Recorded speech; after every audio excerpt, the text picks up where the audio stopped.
I'm running for re-election because there's a lot of good initiatives that we put in place, and I'd like to see them further mature, and such as keeping our county on a very sound being in a very sound fiscal position. There's been a lot written about that, and that does not just happen because we want it to. There's things that need to be done to make that, and the New York State Comptroller's Office recently cited Sullivan County, our best ever in the history since this stuff has been looked at and rated, that we are in a fantastic position right now as far as our fiscal stress score goes. And the broadband initiative, I just got word this morning, actually, that Archtop Fiber has joined the Sullivan County Chamber of Commerce. They're integrating themselves into our county. It's a slow process. They're a new company,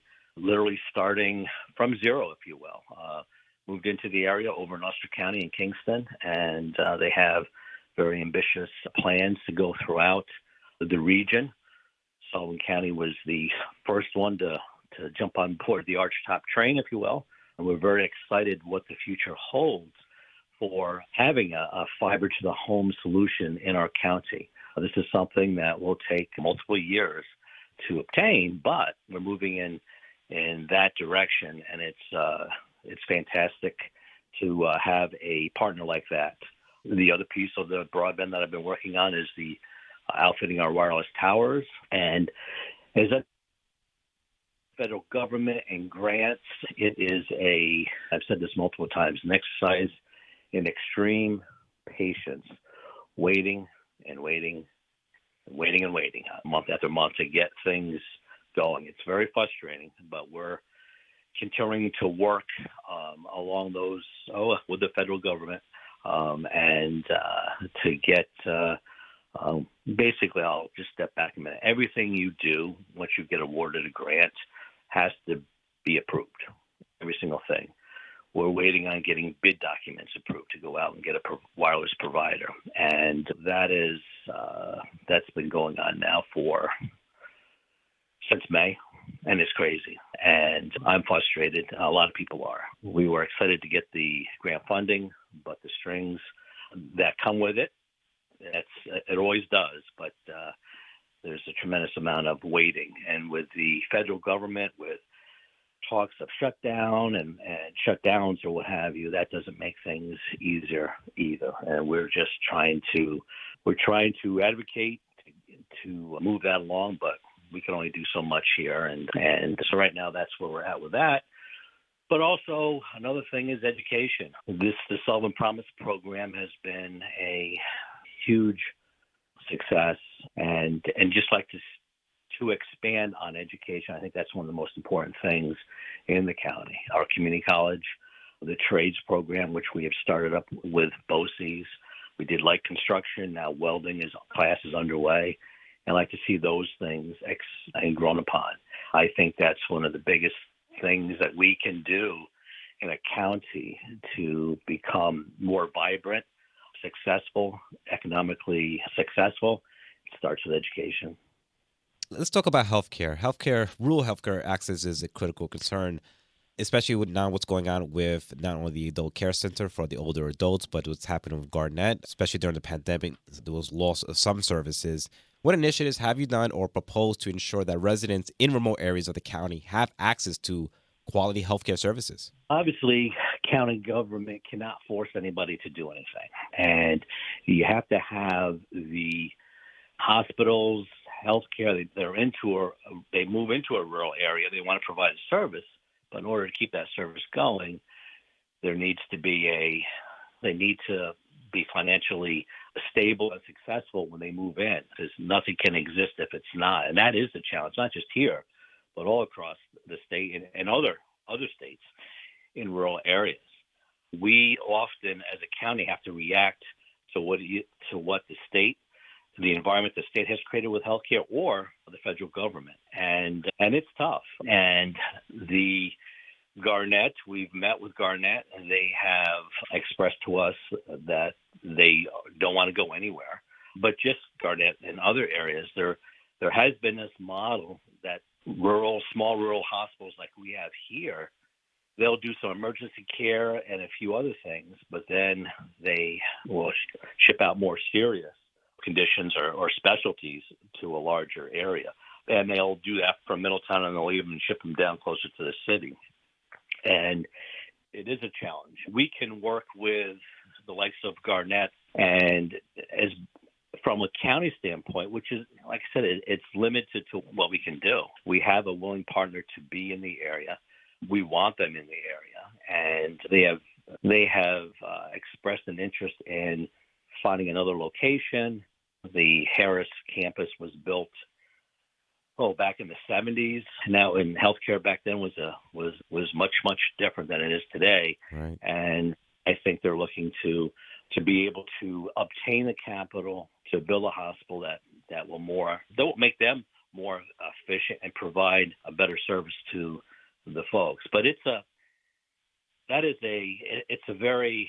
not just a county thing. We can only do so much, but it's just the environment in which we exist in that makes it doubly difficult for rural hospitals. Just look around the state to thrive and succeed. I would love to have something like a Westchester Medical Center or something here in Sullivan County. That is a hard thing to accomplish. Let's move on to tourism. Sullivan County relies heavily on tourism. We're the home of Woodstock. How do you plan to continue to boost tourism while also addressing some concerns I've heard from residents who may be impacted by the increased visitor traffic, especially post-pandemic, as more and more people have moved up here and are visiting our area? Yeah, it's a double-edged sword. It's great to have the visitors come up. This area has always been a vacation area, a playground, if you will, for New York City residents and northern New Jersey residents and beyond. And the word, especially, it seems, got out during the pandemic that it's a beautiful place. There's room to spread your wings, if you will. There's space here, and it's gorgeous, and there's trails, and you can do a lot. And that's all good stuff. And we as residents that have lived here our whole lives, this is what we like about the area. But the increased traffic and stress on things is the other side of it. And I think, obviously, as a county, one of the things we want to maintain is that infrastructure. Make sure with the added traffic and use that we keep our county infrastructure up to, just stay on top of it. Don't let it get ahead of us, and which we have tried to do. And I think we've demonstrated that in this legislative term with our bridge work and our road work and other things, just to keep that infrastructure up. And now certainly the county welcomes all visitors, but it is a hard thing with the emergence of B&Bs that creates issues for towns, more specifically on how to address that. And I know the county level we've gotten agreements in place with the Airbnbs and VRBOs of the world to pay, if you will, and that helps not only the county but just to try and the towns. I know there's a lot of towns that have enacted some zoning with respect to that. I think it's not a one size fits all. It's county, it's towns, and how to best address the influx of folks. And it's a tough thing. Business owners, they like to see a lot of people in, because that's in our area. That's where you make your money. That's how you can survive from year to year, is often how you do on those warmer months. Yeah, it's a double-edged sword, but I think a large part of it is just keeping ahead of the infrastructure needs of the county and keeping that right up to in good shape. Because that's the last thing you want is for that to suffer as people come up. Sullivan County currently has one of the highest opioid overdose rates in the state, excluding New York City. I know you're the incumbent, but do you believe the county is currently taking enough action to address this issue? And what additional measures do you believe can be implemented, and how do you plan to contribute to the positive change in this regard? I think the Sullivan County recently got the high dose designation, which will help with some funding. And the opioid settlement money, there's groups that have been set up, and I think going forward, there's been talk about restructuring that, which I like to see a little bit better as far as communication between the different pillars and because there's a lot of people involved in what's needed and where resources need to go. And sometimes that can get a little unruly because it's just the size of it. But I just think creating more efficiencies within how that works is where we need to go. And I think we've started down that road. Treatment centers is, I think, one of the largest things that we really need to have, because you can throw all kinds of money at something, but the help that is needed by individuals that are suffering from that addiction is really where I think a lot of money needs to go. Education is a great thing. I think that needs to continue and be strengthened, but treatment it's not just here either. It's all over. I think we need to address that much more effectively, and whether that's counties can do that, but I'd like to see more from the New York State as well on that front. Let's talk about what's happening now at the legislature. In recent years, there's been some noticeable increases in public disagreements and some infighting among members of the Sullivan County Legislature. As you look to the future, what steps do you intend to address this issue and foster a better cooperation among your federal legislatures?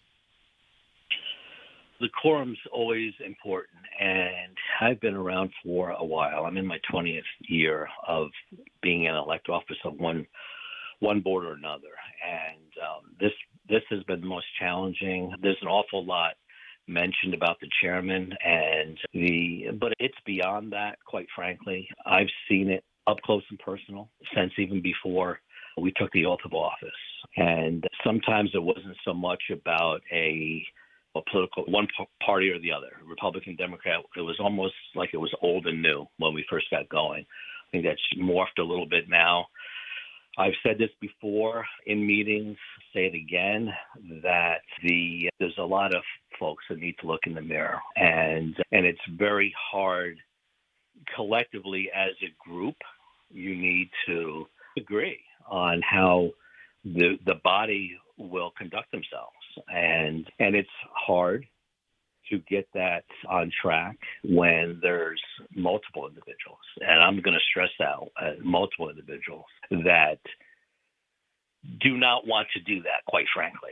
And it's been frustrating. It's not why I got involved, and it just gets I'll go back to the days when I was president of the school board, and what was looking back on that now, it's almost like you take it for granted. The board was very disciplined in how they acted, always professionally, and there were disagreements, and sometimes those would get aired, but it never got unruly. Decorum was always at the forefront of everybody's mind, and I think that needs to happen with the legislature. And like I said, it's not one person might want to do it, or a couple of people may want to do it, but it's got to be all 9 individuals, because it only takes 1 or 2 people to just set it on its head. And I'll just go back again. There's a lot of people that need to look in the mirror when it comes to that. I'll just leave it at that. Now, if Rob is certainly running for re-election, if he wins, I'm more likely he would like to be the chair again. If you win and Rob's not also on the legislature, would you re-elect him as the chair? I tell you what, I'm not even going to go there, because I don't know what it's going to look like. I don't know who is going to be seated. I have no idea what it's going to look like, and so don't even know who the players may be. And I'll just go back to it again. There's been a lot of focus on the chairman, which is fine. People have looked at the meetings, they can see things and that, but this is beyond one individual, and I just, like I said, I've lived it up close and personal. I've seen it, and there's a lot of disappointment that goes all around. That's all, and so I need to see, if I'm fortunate enough to get reelected, I need to see who is there, who will be there in that next legislative term, and then go from that point. Mike, before we go, why should folks vote for you over your opponent? I think I've demonstrated where some of the things that I've gotten involved in quite heavily. And the broadband there's a couple places. Broadband is one, and I've spent just about as soon as I walked in the door working on broadband, and it's amazing. It's not, if it was an easy solution and an easy path to get it accomplished, it would be done all over the place. And you find out some of this was not a surprise when I walked in because I've been in the business for a long time, but it takes a lot of time. And the original path we went down, having an LDC, and that's all changed with Archtop coming into the picture. And so that's one of the things I want to continue. I think I've shown leadership there because we're making some significant inroads there, and we have a partner. That's never happened before. We have a partner, and I've been there every step of the way.